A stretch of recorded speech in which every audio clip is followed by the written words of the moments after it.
السلام علیکم، میں ہوں رضوان اشرف۔ پاکستان اور سعودی عرب کے درمیان جو اس وقت ڈیل ہوئی ہے، ڈیفینس کی ڈیل، اور دونوں کے درمیان ایک معاہدہ ہوا ہے، اس معاہدے کے بہت سارے نتائج اور بہت ساری چیزیں اب پبلک میں آنا شروع ہو گئی ہیں۔ انٹرنیشنل میڈیا نے بھی اس کے اوپر لکھنا شروع کر دیا ہے، اور پاکستان کے اندر بھی اس کے اوپر بات شروع ہو گئی ہیں۔ اس کے حوالے سے بڑی اہم ترین معلومات میرے پاس موجود ہے، وہ آپ کے ساتھ میں شیئر کرتا ہوں۔ سیکنڈ یہ کہ اب فلسطین کو بھی تسلیم کرنے کا سلسلہ جاری ہو گیا ہے۔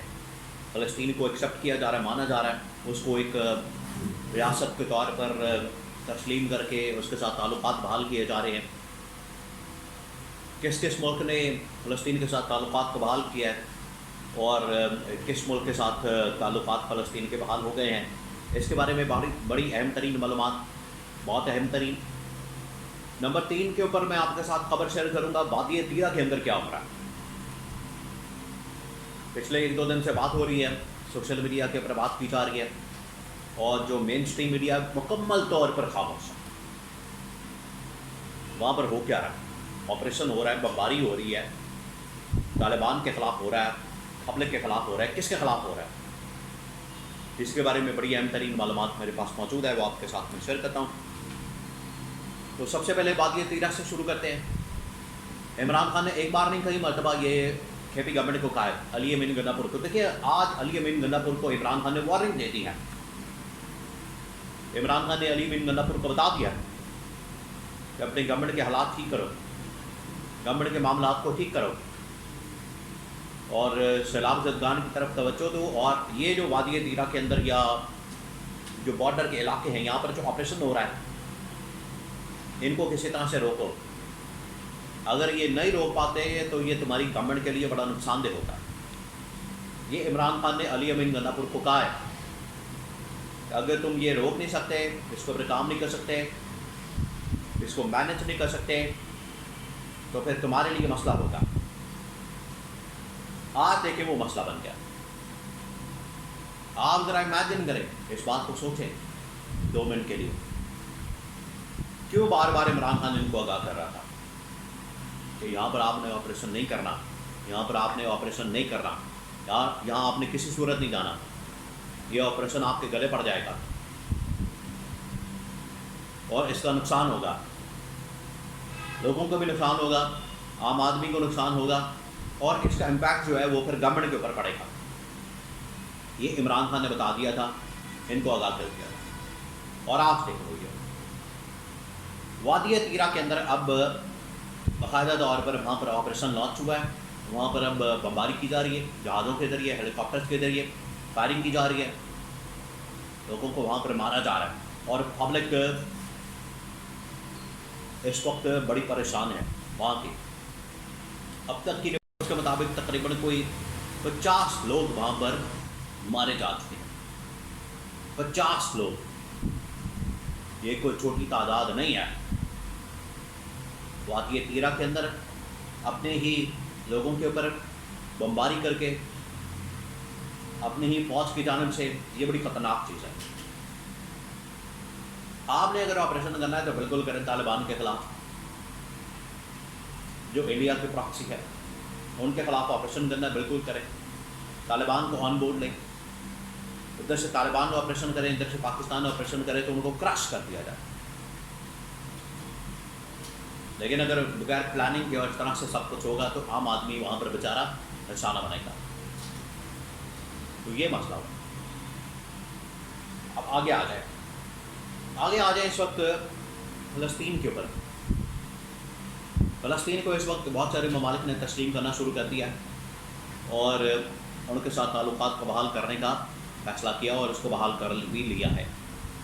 ان کے ساتھ تعلقات کو بحال کر لیا، اس کو ریاست کے طور پر تسلیم کر لیا۔ اب کون کون سے ممالک ہیں؟ لمبی لسٹ ہے۔ کینیڈا بھی تسلیم کر چکا ہے، برطانیہ نے، فرانس نے، اور اس طرح کی یورپین ملکوں نے فلسطین کو ایک ریاست کے طور پر تسلیم کرنا شروع کر دیا، اور یہ ڈائریکٹ پریشر ڈالا جا رہا ہے امریکہ اور اسرائیل کے اوپر۔ یہ یورپ امریکہ کی ایک سیاست ہے انٹرنیشنل لیول کے اوپر، جس طرح سے عالم اسلام کی، اسلامی ممالک کی، چین کی، روس کی، ایران کی، افغانستان کی، پاکستان کی، ان کی ایک اپنی سیاست ہے، انڈیا کی ایک اپنی سیاست ہے، بالکل اسی طریقے سے یورپ امریکہ کے درمیان اپنی سیاست ہے، اور یہ اس کو ایک بارگین کے طور پر استعمال کر رہے ہیں کہ فلسطین کو تسلیم کر لیا جائے تو اسرائیل اور امریکہ کے اوپر پریشر ڈالا جائے. لیکن کم از کم چلیں، اس سے خیر یہ نکلتی ہے، خیر کا پہلو یہ نکلتا ہے کہ یہ فلسطین کے حق میں کوئی تو فیصلہ آیا،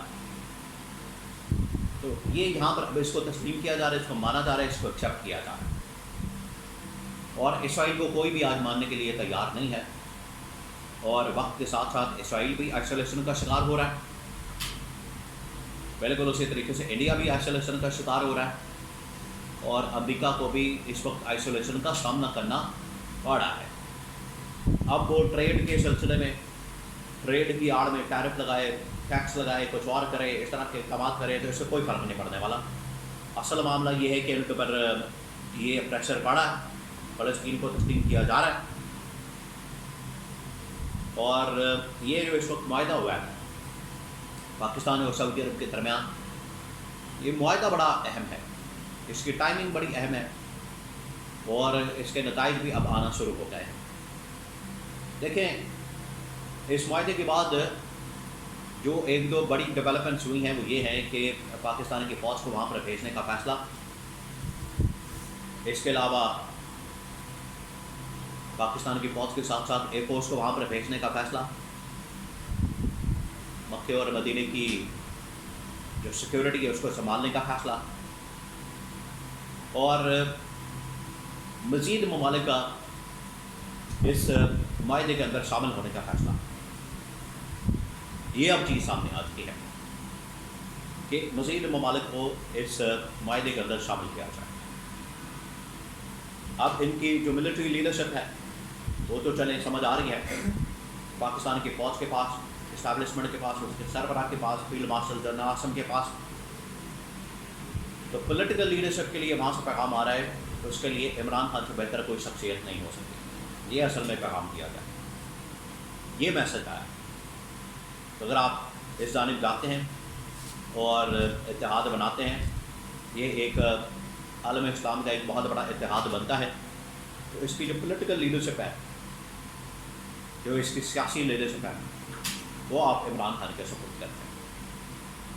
یہ پیغام دیا جا رہا ہے، اور یہ پہلا نتیجہ ہے اس معاہدے کا محمد بن سلمان کی جانب سے جو پیغام عمران خان کے لیے دیا گیا ہے، بہت اہمیت کا حامل ہے. اور اگر یہ کام ہوتا ہے تو اس کی وجہ سے پھر پوری عالم اسلام ایک ہو جائے گی، اور ان کے دشمن طاقتوں کے پر، ان کی دشمن طاقتوں کے پر قیامت پڑے گی.